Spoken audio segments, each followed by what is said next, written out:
In 73 BCE, the Roman Republic was without a doubt the superpower of the ancient world. Its legions were the most disciplined fighting force on the planet, and its commanders were the undisputed masters of war. But in the shadow of all that power, a threat was simmering. It wasn't from a rival kingdom or a foreign army, but from the very heart of its brutal system of slavery. This is the story of how one man, a Thracian gladiator with a debatable military past, but an undeniable genius for warfare, would rise from the bloody sands of the arena to become Rome's worst nightmare. He'd unite an army of runaways and outcasts, outsmart seasoned Roman generals, and for 2 years, bring the most powerful republic in history to its knees. This is the story of Spartacus. The year is 73 BCE, are the owner of a gladiator school in Capua, and your coffers are overflowing. Not because business is good, oh no, that's terrible. Business is abysmal. No rich Romans are eager to part with their cash to watch the fights. Rome has just emerged victorious from the expensive and exhausting Third Macedonian War. Gladiator games are simply not in fashion. But wait, what's this? Your rival across town, Lentulus Petitus, has announced a new star attraction, a brutal fighter from Thrace named Spartacus. Oh, and news from Greece says some senator is offering a king's ransom to whoever brings him dead or alive. But why bother with the competition? You have all the money you need to be the best blood sport den in town. Spartacus belongs to you. So you assemble a team of assassins and go and grab him. Only problem is, it doesn't work. Spartacus escapes and brings your fighters back to the gladiator school. There's nothing left to do but call in the cavalry. Luckily, Rome's 7th Legion is nearby, busy putting down the latest slave revolt. You ask them to handle Spartacus while you clean up the mess. They do, sort of. Turns out the guy isn't going quietly. He leads the 7th Legion on a wild goose chase, frees some slaves, and then disappears. But don't worry, you think. The army has reinforcements on the way. Surely that'll take care of him. Yeah, about that. Seems they've got other ideas. Enraged, you vow to destroy him. And when you hear he's stolen your prized chariot, well, that's it. You're declaring personal war. If this sounds like the plot of a movie you've seen before, that's probably not a coincidence. Hollywood loves Spartacus.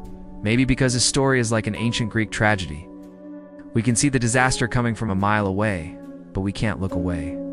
This whole story started with a slave revolt, which in itself is hardly a fresh idea. Across history, oppressed people have risen up against their tormentors countless times. Spartacus's story is unique because of the character at its center. A warrior who elevates strategy and tactics to an art form. As for whether Spartacus actually lived and fought these battles, well, the records are murky at best.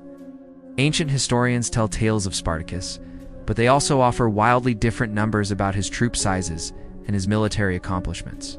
Many scholars believe Spartacus was a bigger-than-life creation of propaganda. If so, that makes him all the more fascinating. Whether he was real or not, the Romans believed he was real, and they feared him deeply. So let's dive into the legend. You've escaped with your life and a few weapons, but you're surrounded by loyalist soldiers, and your escape route is blocked. How do you win? Simple. You go over their heads. At least that's what Spartacus did.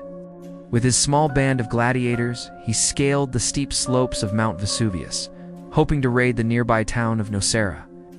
But the loyalist soldiers followed and cut them off. They set up camp below, satisfied that their prisoners were trapped. But as night fell and the moon rose, Spartacus's men silently slipped down the mountainside and attacked the sleeping soldiers from behind. It was a massacre. But their biggest challenge was yet to come. Trapped on top of Vesuvius facing starvation, they needed a way out. But the soldiers below had blocked the roads with fortifications and patrols. Escape seemed impossible. So Spartacus did something the soldiers didn't expect. He looked at the wild vines clinging to the sheer cliffs of the volcano cliffs. The Romans rode off as impassable land. He didn't see an obstacle. He saw a highway. Under the cover of darkness, his men twisted those vines into ropes and ladders.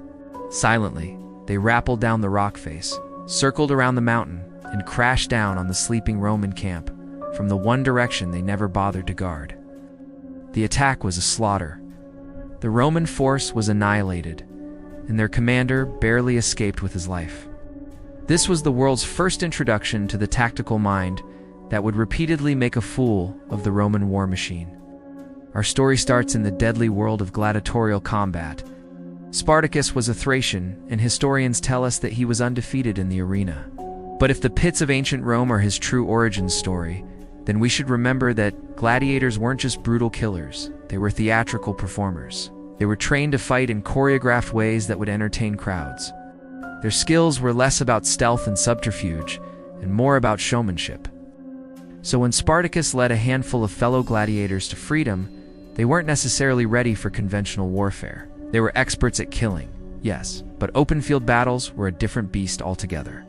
Most accounts agree that Spartacus, after getting his bearings, set about turning his ragtag band of gladiators into a fighting force. He organized them, drilled them, taught them to fight as a unit. Basically, he created an army from a group of individuals. But how do you build an army when everyone wants to leave and no one wants to join? You attract them with results. And Spartacus delivered, winning several small battles against isolated Roman units. News of these victories spread quickly. Soon, freed slaves, shepherds, farm workers, anyone who hated Roman rule or just wanted to loot some property, joined Spartacus's ranks. It was a motley crew, but they had one thing in common: hatred for their oppressors. Spartacus gave them purpose. In return, they gave him manpower. Within months, he went from leading a handful of gladiators to commanding tens of thousands of rebels. That's when the Romans decided it was time to send in the big guns. First, they sent Publius Varinius. He was handpicked by the consul Marcus Licinius Crassus, the same man who would lead the final effort to crush the revolt. But against expectations, Spartacus bested him in a series of engagements, forcing Varinius to flee. Next came the consuls, Lucius Gellius and Gnaeus Lentulus, each leading their own army. And Spartacus, well, he just kept winning. At the Colline Gate, he tricked Lentulus into thinking he was leading his entire army into a suicidal charge. Then he turned around and smashed the other consul, Gellius's army. Twice in one day, Spartacus proved that he was more than a charismatic leader with a few tricks. He was a brilliant tactician. His greatest victory, though, would also be his greatest defeat. After sweeping through central Italy, Spartacus planned to escape with his followers over the Alps. He hoped to spark slave revolts throughout the Mediterranean.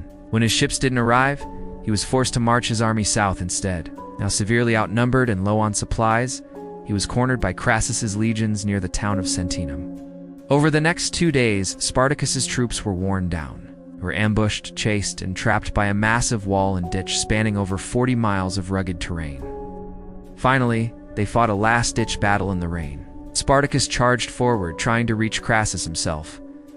But according to Plutarch, he was injured and unable to finish the job. He was eventually cut down and killed. The other survivors were hunted down, captured, and crucified. Today, the legend of Spartacus lives on. Maybe he was 100% a historical figure, maybe 0%. But somewhere between those extremes is the truth. And in that truth is a story that resonates because it shows us that sometimes legends really are born from humble beginnings.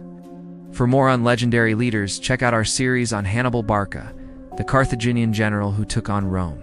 Or watch our series on Julius Caesar, the Roman.